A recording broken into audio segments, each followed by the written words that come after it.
Prabowo akan alihkan food estate ke Papua Gegara Kalimantan tak subur. Presiden terpilih Prabowo Subianto akan memindahkan proyek lumbung pangan nasional, food estate, dari Kalimantan ke Merauke, Papua. Karena food estate yang sekarang dikembangkan di Kalimantan, menghadapi berbagai persoalan karena tanah tidak terlalu subur, topsoilnya sedikit, sehingga kurang cocok untuk beberapa hal, ujar anggota Dewan Pakar TKN Prabowo Derajat Wibowo dalam UOB Economic Outlook 2025 di Jakarta, seperti dikutip Indonesia, Kamis, 26/9.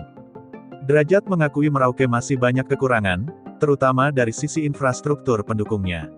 Namun, ia memastikan dari sisi agrikultur tanahnya lebih subur ketimbang di Kalimantan.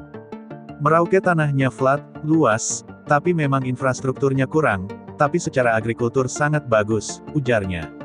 Ia merinci sejumlah komoditas pangan yang akan ditanam di food estate Merauke diantaranya singkong, tebu, dan produk tanaman lainnya.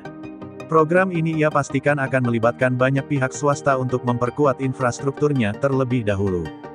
Namun, masalahnya karena accessibility sangat rendah, itu bagaimana transporting the outputs dari Merauke ke daerah lain akan jadi persoalan, karena akan ada logistik cost yang cukup besar, nah itu akan jadi potensi di swasta untuk bergerak di transportasi dan logistik, kita akan genjot dari sana, terang Derajat. Anggaran ketahanan pangan sendiri meningkat 8,83% pada 2025, yakni dari Rp114,3 triliun menjadi Rp124,4 triliun.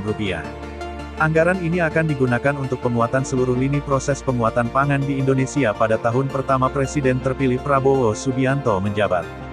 Direktur Jenderal Pengelolaan Pembiayaan dan Risiko Kementerian Keuangan Suminto mengatakan anggaran ketahanan pangan itu akan dikucurkan untuk kegiatan mulai dari praproduksi, produksi, distribusi, hingga harga pangan di tingkat konsumen.